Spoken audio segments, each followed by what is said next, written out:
Welcome, everyone. I'm Paige. I'm an alcoholic, and this is going to be a chaos version of the Monday Night Big Book study, but when is it not? Let's kick it off. We're on page 59, and we're right in the middle of step 3, the chapter How It Works. And not only are we not at a normal stopping place, we're actually in the middle of the 12 steps. So where we're technically picking up today is step 3, literally right where it says step 3, because I'm really good at finding a natural stopping place, ending on time. That's what I'm known for. So step 3 on the page, How It Works, page 59. So it says 3, made a decision to turn our will and our lives over to the care of God as we understood him. And yeah, thank you.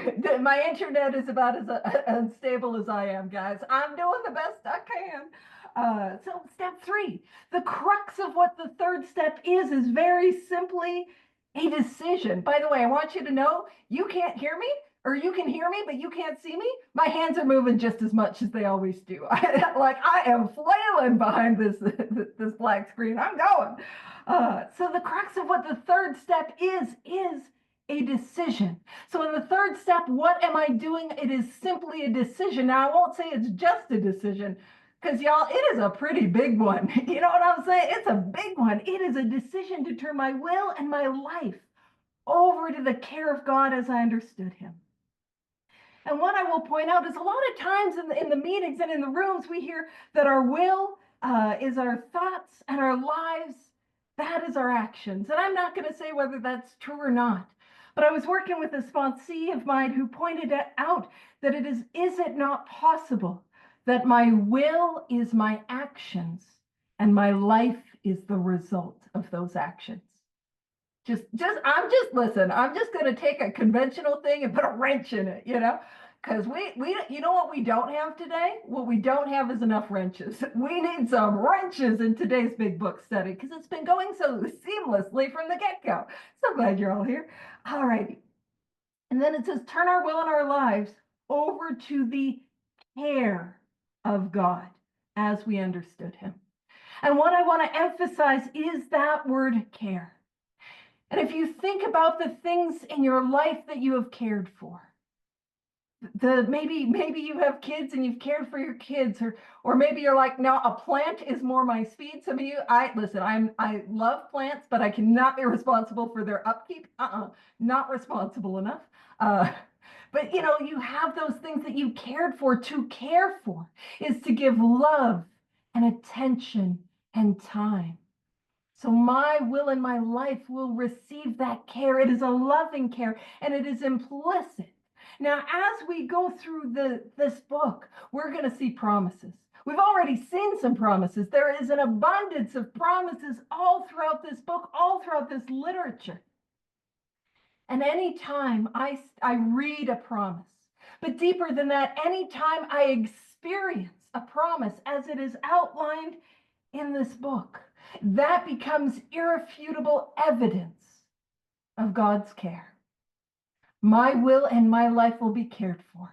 Now, if you're a little like me and you're like, I don't know if that's true. Well, how was my will and my life going when I was in charge? Not great, guys.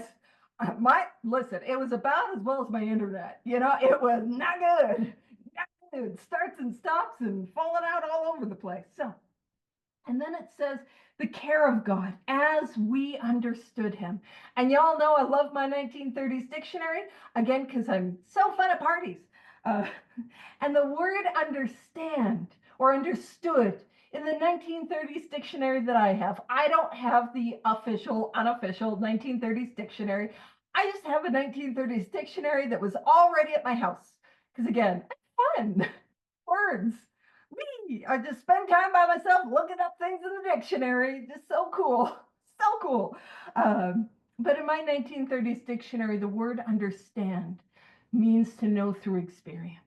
Now, if we are at the third step, we're probably not going to be having much experience with this power at this point in our lives.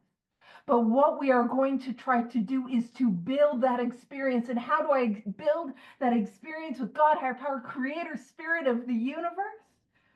I do that through these 12 steps. Very specifically, 4 through 9, that is the engine, that is the motor, that is what takes me from the hopelessness to the hope. That is what takes me from the realm of hopelessness to the realm of the spirit. Also, it is really helpful. I'm not going to lie, when you guys are moving a little bit in the background, when y'all get still at the same time, I get a little nervous. Thank you guys. Now that you guys got to, immediately everybody's like waddling back and forth. Love it, you bunch of penguins. I love you guys. Uh, just love it. I make that joke in a couple places where it's like, who wobbles? Alcoholics and penguins, and only us, no one else. Alrighty, so then it says 4, made a searching and fearless moral inventory of ourselves, which is rude because that's not really who I want to inventory. Let's be real. I want to come here and take an inventory. I'll yell, but I got to take that searching and fearless. To be searching is to be quite thorough, and to be fearless is to be willing to look at those things that I do not want to look at. And again, not of myself, not of others. I'm looking at where I was at fault. It goes on to say 5, admitted. Now, I talk about this word admitted. There's 2 ways to look at the word admit.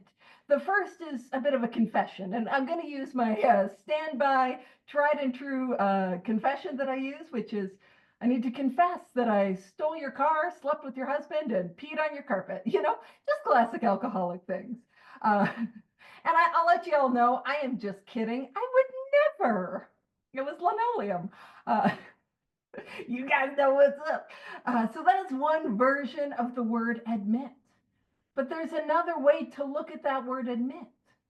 And if you were to buy a ticket to a sporting event, maybe a Leafs game, thanks for your patience with me, Rob, or a Panthers game. You see, I got what's up. Yeah. Also, my phone thinks I'm a New York Rangers fan for some reason. Eileen, I think you need to take responsibility for it. She's like, I don't even like hockey. But let's say we got a ticket to a hockey game. I know some of you're like, girl, I could care less. But we get a ticket to a hockey game. And on that hockey game, what will it say? Admit 1. So one way to look at the word admit, as it is a bit of a confession, the other way to look at the word admit is that it is a letting in. And the 5th step can be a letting in of God and another human being. Letting in that to the darkness of myself. So admitted to God, to ourselves, and to another human being. And I always want to emphasize another. Because when I first got sober, my first ever sponsor, she said that there were 2 types of people in the world, or at least those who approach the 5th step. There were those who stand on the pile of the mess and the garbage of their lives and are like, ha, I did all of this. That was not me. That was her. And to be fair, I haven't met too many people that were like, yeah, I made a mess of my life and the lives of those around me. Mostly just her. And then there's somebody like me, which hides under the pile of mess. That feeling that I'm the worst person that ever lived, the worst person that ever existed, the biggest piece of garbage, man. That is how I feel that I am. But another human being reminds me that I am shoulder to shoulder, that I am human, that I am no better, that I am no worse, that we are equal. And so it goes on to say the exact nature of our wrongs. So that's what we're going to share to God, to ourselves, and to another human being, the exact nature of our wrongs. We're going to talk about what those are here in a sec. Step 6. It says we were entirely ready to have God remove all of these defects of character. And what I will emphasize is that it is God that does the removing. I don't do the removing. I don't work on my defects. I was working on them pretty well by the time I got here, and I got here. You know what I'm saying? It wasn't working. But what is the crux of what I'm trying to do in step 6? It is to grow in my willingness for these things to be taken away. Now, in step 7, it said, humbly asked him to remove our shortcomings.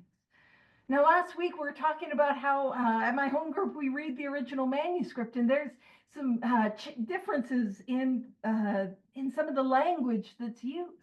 And yes, welcome. We're on 59, and my camera's off because my internet's unstable. I have been told I have a voice for radio. Or maybe that was my face. I don't know. I can't tell what they were saying. I wasn't listening. I'm just kidding. I'm just kidding. And so in the original manuscript, step 7 said, humbly on our knees, asked him to remove our shortcomings, holding nothing back. Now, I just will say for my disabled self, really good that they took out the on our knees, because I have no problem getting on my knees for prayer. It's the getting off of my knees when I am done prayer that would become the issue. And my prayers would be like, God, please help me to get up, if that be your will, got to throw that in there. But that idea of holding nothing back. And so when we talk about the exact nature of our wrongs, our defects of character, and our shortcomings, what is the difference? What is the difference between these things? Well, the exact nature of my wrongs, my shortcomings, and my defects of character are the exact same thing. And you cannot believe me on that if you want, but that's what Bill said too. Bill was asked, there's a little thing about it on AA.org. But also, if you take a different approach, that is okay. Like if you're like, no, a defect is this and a shortcoming is different, that's totally okay. In fact, what I will tell you is that you are right and that I am wrong. But I always want to emphasize, I have a whole lot of fun over here being wrong. So join me if you want, Ooh, we're just being wrong over here. But for me, it doesn't make sense to become aware of one specific thing, these things that are driving me in the 5th step, and then become willing in step 6 for something else to be removed, and to ask in step 7 for a third totally different thing to go. To me, it just makes the most sense to be aware of, to begin to see these things in the 5th step, to then become willing for those things to go, and then ask for them to be removed. That just feels intuitive to me. So that's my controversy. Also, we were talking last week about how in YPAW, which is young people of AA, they like to do call outs and they yell and they, chant and goodness gracious, a whole lot of fun. And as they're going through the steps, if you guys remember that episode of Friends with Monica, and she was talking about the erogenous zones, it's 1 and 1, 2 and 1, 2, 3. Well, as they're going through some of you know what's up. As they're going through that, as they're going through the reading of the steps, each step people will chant 7, 7, and then when we get to 7, like people cheer, and I think that is delightful. Now I just mentioned that because I think it's funny, but there's a couple things that I'm going to mention that kind of tie into some of the things they chant at YPAW. Because again, what are we trying to do? We're trying to see this familiar reading in a brand new way. Like last week, we found a prayer in here. Wild, there's a prayer and how it works. That's crazy. And so it says 8, made a list of all persons we had harmed and became willing to make amends to them all. Now, in the original manuscript, it says, made a list of all persons we had harmed and became willing to make complete amends to them all. Oh, they took out that little complete, probably because we're sometimes a good enough sort of deal. But again, it was more direct and more pointed. 9, made direct amends to such people wherever possible, except when to do so would injure them or others. 10, continued. Oh man, continued? Wait a minute. It's going to ask me to keep doing stuff? Yeah, like 4 through 9. Rude. Continued to take personal inventory. Where did I learn to take inventory? Step 4, rude. Where did I learn what to do with it? 5 through 7. So continued to take personal inventory. And when we were wrong, when I am as shocked as you are that there is a when in there, not an if. Because little St. Paige over here, I did some amends and I should be white as snow, and then I make the joke, white as snow in February. And the Canadians know what snow looks like in February. Oh, they got gravel in it. There's some sticks. It's gray. The snow in February. So Uh, and when we were wrong, promptly admitted it. Oh man, I'm gonna be wrong. And so when did I learn to admit my wrongs and make them right? Step 9. Step 9. So the 10th step is a continuation of steps 4 through 9. And that is continued. Rude. I got to keep doing it. And we're pointing to the idea that this is a way of life. Now, it said continued when I first got here, when I wasn't doing nothing to continue. It said continue at 5 years sober, 10 years sober, 15 years sober. Man, I got to keep doing this. A lot of work. And I promise you, it's not. I'm kind of joking around about it, but I promise you, the work is in not doing it. The work is when I avoid the inventory. The work is when I avoid the 10th step. That is when the work is, because man, stuff builds up and it builds up and it builds up and it builds up. And I can try to ignore it, but it is still there, regardless of what I think. So, step 11, sought through prayer and meditation. Now, I'm going to talk about the word sought for a second, because sought is to seek. And it's gonna be Easter next Monday. I'll be here. I hope you guys will be too. No pressure if you got family commitments. I didn't need to abbreviate it. Commit with the fam jam, not everything needs to be abbreviated, Paige. But you guys know that there's different levels of searching. And some of y'all know what it is like to have little ones, and you put out, I hope I'm not spoiling anything, where we put out the Easter eggs. I'm so sorry if this is news to anyone. I mean, the bunny comes. It's fine. The bunny comes and leaves eggs. Ooh, sorry. I'm like worried. Like people are like, what? Leave. But you know what it's like when you have the kids and you hide the Easter eggs a little bit too well, and then they get bored. 20 minutes of seeking, they're bored, right? Because there's that level of seeking, and that's a pretty mid-level of seeking. I'm going to give it a go because there's a reward after it. But some of us know what it's like to have children or adults in our lives that are like, I can't find my socks. It is on the bed where I left them, or it is folded and in your drawer. What do you mean you can't find your socks? Because it literally, you go in and they're right there, right? There's that level of seeking, which is not a real deep level of seeking. But then there is a level of seeking. I remember hearing, it was Sandy Beach who talked about this, and he had a dog that ran away. And he spoke about how every single day after school, every single day, he would go to the forest by his house and yell for and look for his pet dog. That is a level of seeking that I am seeking and looking for every single day. And that is the seeking that I aspire to. Are there days where it's a little like the socks on the bed and I can't be bothered? Absolutely. But that's what I aspire to.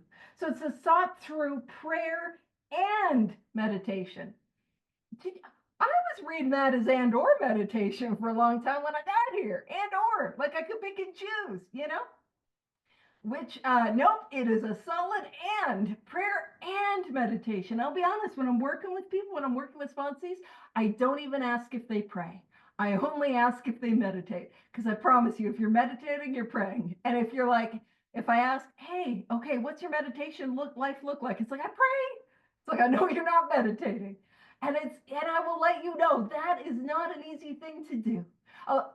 Every human being that I have ever spoken to about meditation, everyone says, I can't meditate. Can't do it. My mind wanders. Yes. Yes. Did you know that the brain is an organ? And the organ's function is to think. So the brain is going to think. The mind will wander. Meditation is not sitting in perfect stillness. Meditation is bringing thoughts or attention to a point, and then the mind wandering and bringing it back. That's what meditation is. So it says sought through prayer and meditation to improve our conscious contact with God as we understood him. Improve. You know what's rude? It doesn't say improve until I got my A++ with step 11. It's not improve till I'm on the honors roll. It's not improve until, X, Y, Z. No, it's just improve. That there's no glass ceiling on this thing. that I've got to continue to improve. And that means that I'm growing and deepening. And hopefully I'll get the rest of how it works done today. But if not, what I will say is, how am I progressing spiritually? That is what matters in Alcoholics Anonymous. And how do I grow spiritually? The 12 steps, 4 through 9, take me to the world of the spirit. I keep that clean in step 10. And in step 11, I get to grow and I get to seek. And it says to improve our conscious contact. The word conscience, it's Latin in origin. Con means with, and shus or sire means knowing. So last couple of weeks we were talking about step 2. We agnostics, agnostic is without knowing. But here at step 11, I have that with knowing, that experiential level knowing of this power. That's what we get to have. So if that's step 2 or step 3, it is not a God of my understanding because I don't have experience. I will by the time I'm at step 11. In fact, we know that because it says God as we understood. This power that I grow through experience, that I build this experience with. And it says praying only, rude, only for knowledge of his will for us and the power to carry that out. Oh man, I was kind of hoping I could throw in I would like a pony prayer, It'll be a spiritual pony. It'll be Clip Clop, my service pony. It'll take me around, to do service. Please don't buy me a pony. I don't have the space. Part of me is like, oh, but a pony though. No. If I can't keep a plant alive, I don't need a pony. I'm pretty sure our bylaws won't allow it. City bylaws. But it's, what am I praying for? Knowledge of God's will and the power to carry that out. That's what I'm asking for.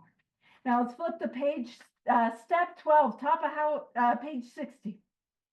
12, having had a spiritual awakening. And the third step, as it's written on the top of page 60, is broken down into 3 parts. The first part is a promise. I am promised, having had a spiritual awakening. So if I do this, so having had a spiritual awakening is the result of these steps. So if I take this course of action as directed out of this book to the best of my ability, it is promised that I would have a spiritual awakening. There is a promise. Having had. Now I will point out that the spiritual awakening is the result of the steps. I don't have a spiritual awakening and work the steps. I take the actions of the 12 steps to bring about the spiritual awakening. And I'll point something out. If you guys want to bounce around a little bit, let's go to page 13. Page 13, very bottom paragraph. It says, my friend promised. And what we're talking about is Ebby Thatcher carrying this message to Bill Wilson. And he promised. And this is the promise that Ebby is making to Bill, but it is the same promise that is being made to each and every one of us. My friend promised that when these things were done, so I have to take the actions first.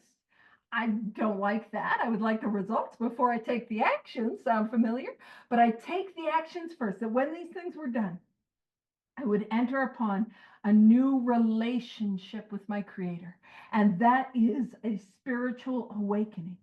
That I would have the elements of a way of living. And that's what this is, a way of living, which answered all my problems.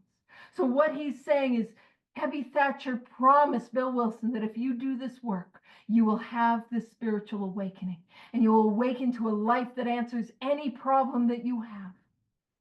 And that is what is promised to us. Top of page 60, having had a spiritual awakening as the result of these steps. Step 12, part 1. And here's back on page 60. It's wild. I'm doing so much hand motions, and I know y'all can't see it.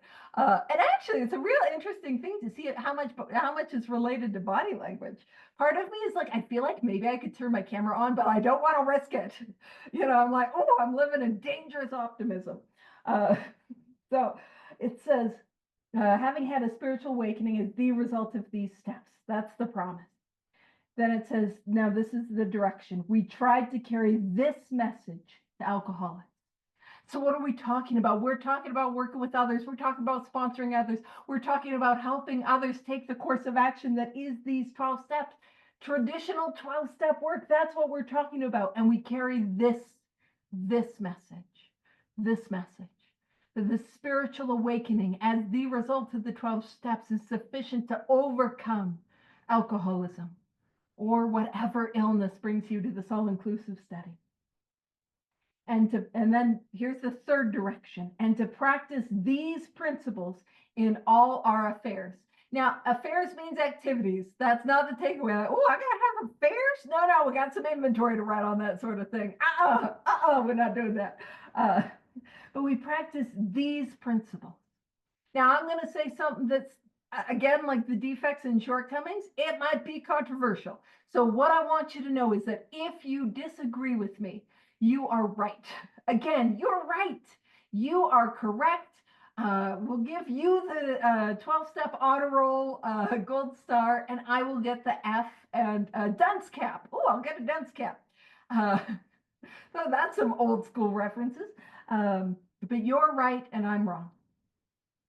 But in my experience, when we talk about these principles, I don't, for me, think we're talking about nebulous ideas behind the steps. Because, I mean, in my experience, find a step that is not related to honesty or courage or willingness. You know what I mean? So many of these principles apply to all of them. But also, if you know what it is, man, if you know what it is like to be stuck in traffic or to have to facilitate a big book study and your internet stops working right before, man, you know, I'm not pulling love and tolerance and patience out of my butt. I don't have that ability. I have finite patience. I have finite, tolerance. It is finite. And I can't just be like, okay, be patient. Just like I couldn't be like, okay, be sober. It didn't work. And so what do I need?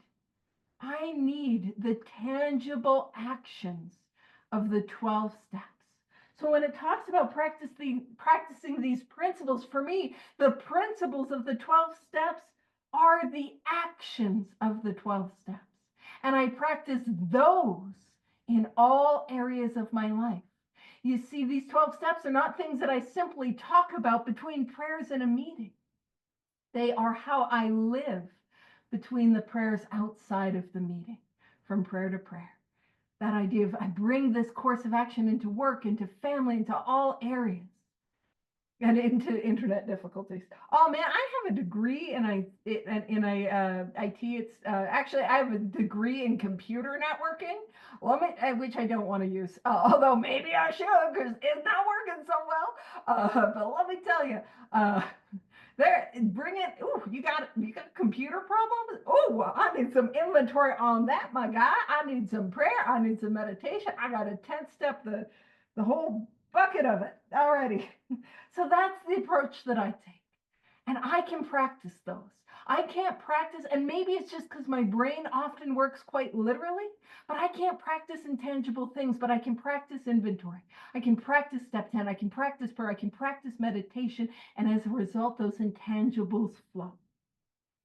And so it goes on to say, many of us exclaimed, what an order! I can't go through with it. Again, what do we want to emphasize? Nobody here was jazzercise to work the steps.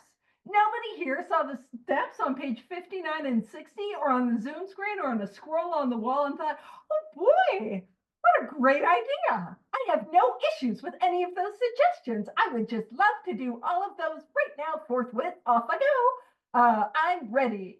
No, we all were like, gosh, that sounds awful. No, thank you.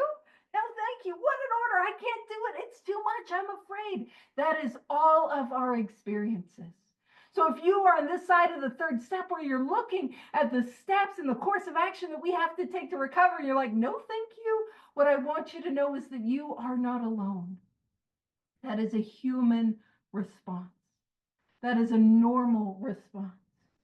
And if we were at a YPAW meeting, what people would yell is, I'm so discouraged. And the next line, do not be discouraged. right? And I love that because this is another example of where this book, Alcoholics Anonymous, is not expecting perfection. It is meeting us where we are at and taking us where we need to go. Do not be discouraged. No one among us has been able to maintain anything like perfect adherence to these principles. So none of us, even the honor roll kids, they're the ones with the nicest highlighters, I promise you. But none of us have been able to do this thing perfectly 100% of the time or perfectly full stop. And then if we were, yes, love bombs, yeah. Maureen's got it. Like, so Maureen would be like, Maureen, I'm an alcoholic. And we'd be like, hi, Maureen. We love you lots and lots and lots and whole bunches. And then it goes, and actually, you really needed the visual with that, you guys, and you don't get it. And I'm sorry. But in YPAW, it would be like when it's like no one among us has been able to maintain anything like perfect adherence to these principles. We would all yell, but we're saints. We are not saints.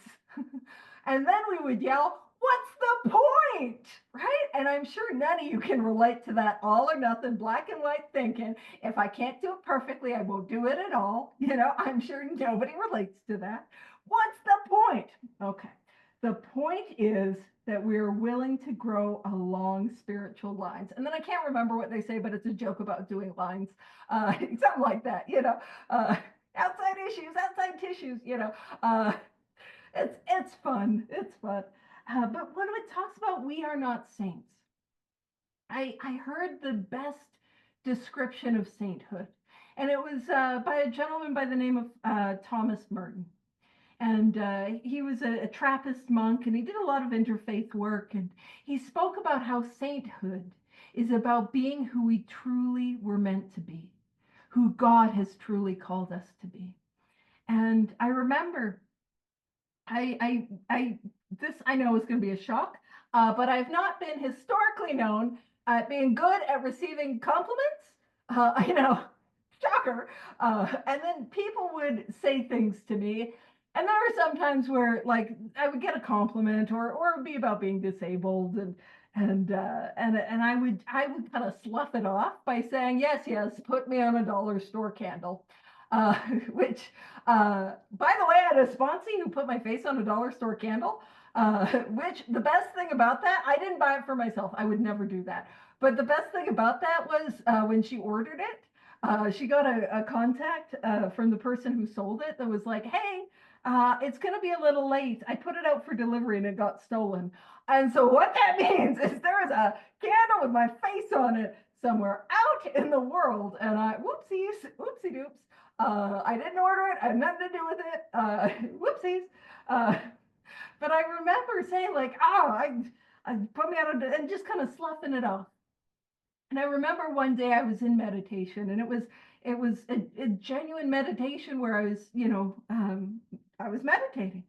And what came to me was the idea that I don't want to be a saint. And I don't mean that for any like pious sort of reason. I think I'll get in trouble. I actually don't. I'm a rule follower. If people are mad at me, I don't feel good. I don't like it. But what came to me is I don't want to be a saint. I want to live my life so that the people in my life get to become their own saints.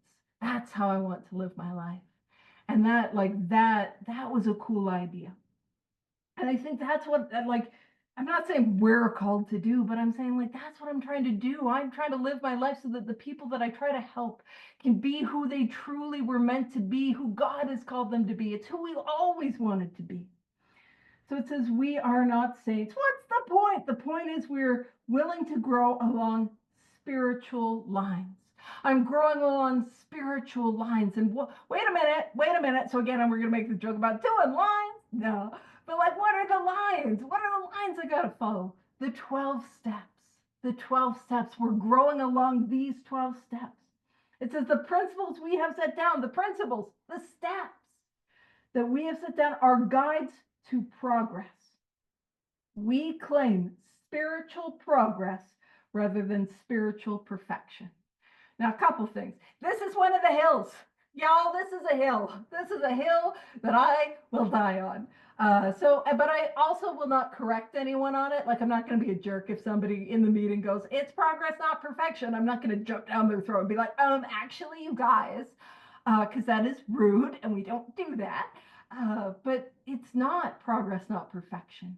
It is spiritual progress rather than spiritual perfection. And the reason I die on this hill is because how often will I confuse progress with recovery? How often have we come to the rooms and gotten the family back, gotten the job back, gotten the car back, gotten the relationship back, or gotten a new relationship? We got the physique back as we're going to the gym. I was flexing there. And actually, since you can't see me, and I was very buff. I was so big and buff and strong, and toned. That's what I was. Never mind when the meeting's over and I'll try turning off my camera or turning on my camera again. And squishy, which is totally fun. But how often do I confuse the gifts of recovery with recovery? It is not about how am I progressing with my family or my career or my job or finances or things. It is how am I progressing spiritually. Spiritual growth is the name of the game. And that is important because it talks about, like, why would I relapse? Before I come to the rooms, there is one reason for relapse, and it is because that it is inevitable for an addict or an alcoholic or a compulsive, whatever brings you to the study. It is inevitable. The obsession of the mind means that I will relapse. But after I come to these rooms, the other reason for relapse is simply a failure to grow spiritually. I either did not take the course of action to allow a spiritual awakening to occur, or I stopped taking that course of action. So how am I growing spiritually? And when we claim spiritual progress rather than spiritual perfection, there is a religious definition of the word perfection that I think is really interesting. Now, bear with me because it is a religious definition and I'm going to like flip it around if you're uncomfy with it. Bear with me. So it says perfection is to be in a state without sin. And if you're like, don't you be throwing around that word. Don't you worry. If that word carries baggage, as of course it would for a lot of people, whenever I see that word sin, I always think defect of character, shortcoming, anything inside of me that is blocking me off from God. But if that's still a little too close to home for you, sin is also a term in archery. And in archery, if you miss the mark, that is what is called sin. So you can just reframe it as, yeah, I missed the mark. And listen, I'll be honest with you guys, I don't bullseye that often, I'm in the weeds. But when we see that I am claiming spiritual progress rather than spiritual perfection, we can see that spiritual perfection, to be in a state without any defects of character, any of them, oh goodness gracious, we see that's why we're talking about spiritual progress. And annoyingly, again, I know I'm the dictionary gal. Annoyingly, I'm going to talk about the dictionary again. When I was in university, to get that degree in network communications management, it was a Bachelor of Science. It was from DeVry, before you guys think I'm a smarty pants. Just got to minimize that. We took a course in like the history of the 20th century, something like that. And in it, we spoke about the word progress. The original word progress just meant movement. It just meant movement. It didn't necessarily mean the connotation that we have today of forward progress, moving forward. And bear with me with that. I think there's value in that old definition. Obviously, I shouldn't be moving straight downhill. That's not good. But that idea of what kills somebody like me is complacency. What kills somebody like me is inaction. And oftentimes I try to hold myself to an unfair and reasonable standard that I am going to be perfect at all times. By the way, me having perfectionism is rooted in selfishness because I'm playing God and I think I basically need to be God to be okay. Rude of me to point that out. I'm so sorry.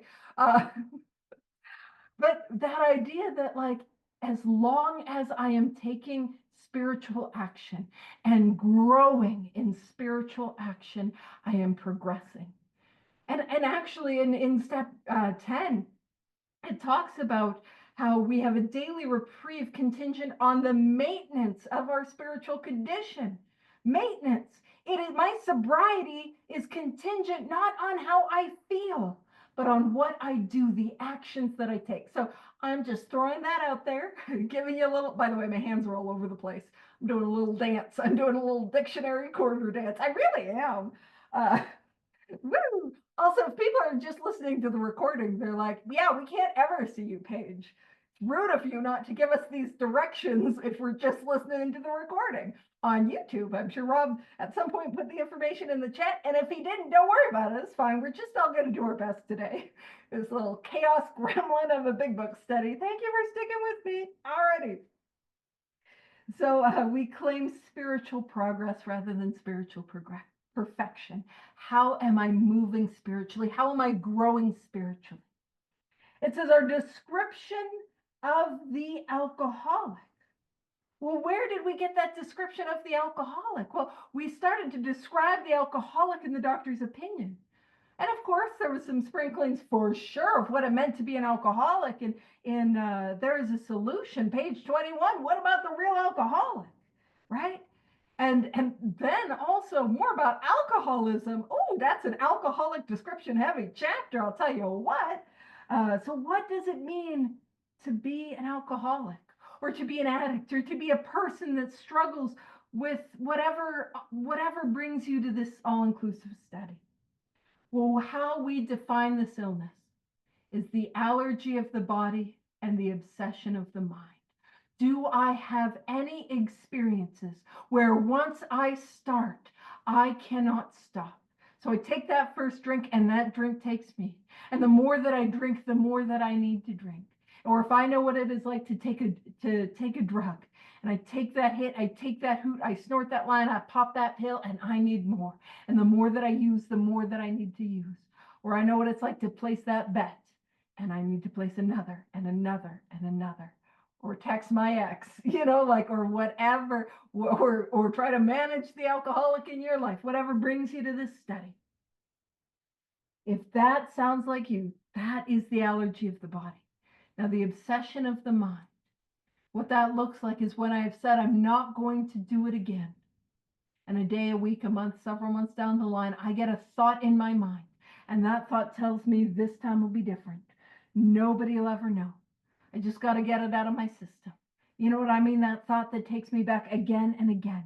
And that is the description of what it means to be an alcoholic, to have the allergy of the body and the obsession of the mind. And I'll be on 44, it even says or. It says and for prayer and meditation, but on page 44, it says or. So I just got one of those. Ooh, baby, I'm in trouble. But that is what it means to be an alcoholic. And it says the chapter to the agnostic. So that's the chapter, we agnostics. And we dove into that. That's really breaking down and explaining the second step. And our personal adventures before and after make clear 3 pertinent ideas. I am holding up the number 3 with my hand. Yeah, like Rob. Rob's got it. 3 pertinent ideas. And so I'll point something out. We're talking about step 1, the description of step 1, and the description of step 2 brings us 3 pertinent ideas. So, pertinent idea, letter A, that we were alcoholic and could not manage our own lives. Now, that is a step 1 proposition, that I have this illness and as a result, my life is unmanageable. See, my life is unmanageable because I cannot control the amount that I drink once I start, but my life is also unmanageable. Oh, that is right, Rob. Thank you for reminding me. We will talk about that here in a Sekipoo. Sekipoo, really? In a second or two. I know, this one's a weird one. I know they always are, but thank you especially for sticking this out with this one. That we were alcoholic and could not manage our own lives. I cannot drink and I cannot stay sober. And of course, in the second step and in the third step, we're going to talk about that deeper spiritual malady. That is not diagnostic of this illness, but that is what we're going to treat. And so that idea that I have this illness, that I'm an alcoholic and cannot manage my own life, my life was unmanageable. I managed it, fair enough. That is a step one proposition. Then it goes on to say that probably no human power could have relieved our alcoholism. And I'm going to throw this out there, that is also a step one idea. Again, I'm really controversial. Maybe I was just faking the internet issue so that y'all couldn't look at me when I'm saying these controversial things. Ooh. I promise you I was not. You have no idea how sweaty I was when I had to log back on. And I'm like, will it work? I'm sweating. It was wild. But that is a step one idea. Because if a human power could have relieved my problem, I'm good. I'm good. You know what I mean? Oh, if he was enough, I'll tell you, he wasn't. And don't you worry, I wasn't enough for him to fix his problems either. Or if the treatment center or the counselor or the gym or the family or the, love and support of the fellowship was enough, that's amazing. It would be enough. But it's not enough. It's not enough. That I am beyond human aid is that step one idea, that I am stuck in an illness from which there is no return through this human power. That is a step one idea. And then letter C. It's hard. I want to say number C, and that is not how that works. Do I know my ABCs? Sometimes. Sometimes. I used to be a tutor. That should scare everyone as well. But letter C, that God could and would if he were sought. And that is a step two idea. That there is a power, that there is a solution. And what is asked of me is to seek that power, seek that solution. And as we talk about step one really is the deep and powerful concession that I am going to drink again, that I am going to use again, that I am going to relapse. That is what step one is. A relapse is inevitable and is imminent, which means it is happening sooner than I believe it will. And step two is only about believing a spiritual awakening exists. A solution is possible. That is the only thing that is asked of me in step two, but I don't have that solution. But if I have my understanding in step two, or in step one, that I'm going to relapse, and I have that vision in step two, that there is a solution, it makes sense that what I would need to do is seek that. So again, sought, seek. It will happen, but I've got to make the course of action, take the course of action to take me there. And yeah, at my home group, we read the original manuscript. We do not read this part at my home group. So at my home group, we read the original manuscript because as we're talking about the last couple weeks or last week, how it works. It's read at almost every meeting, and it sounds like, well, I was describing it as like the Peanuts, Charlie Brown, the Peanuts, their teacher. Rarely have we seen a person fail. Or that's when everyone's going out trying to get a sneaky cigarette before the meeting starts, or get their coffee, or if there's cookies, what fancy meeting are you going to where you got cookies, but like we don't read it, we don't hear it. But there's something about the original manuscript because it's in that you language, and it's a little bit different. And so the difference helps it to be heard in a new way. But at the end of the ABCs, in the original manuscript, there is this statement. We don't read this statement. We like that the original manuscript is a little bit direct, but I don't think we want to be this direct. So as Rob put in the chat, it says, if you are not convinced on these vital issues, you ought to reread the book to this point or else throw it away! Exclamation mark. We don't got too many of those exclaiming. And that's a little aggressive.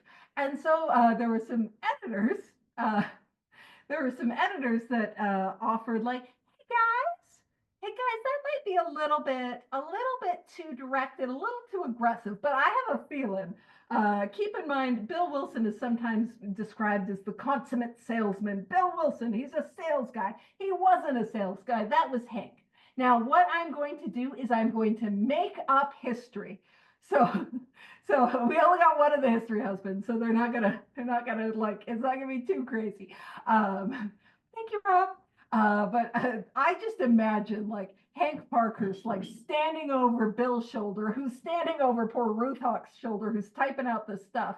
And Hank's like, hey, let's add this part where it's like, if you're not convinced, you got to reread this book or else throw it away. Because if they throw it away and they're alcoholic, they're going to have to buy it again and we'll increase sales.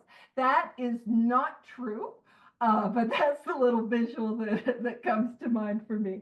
So we don't read that. But again, what are we talking about? I need to be convinced of this idea that I have this illness.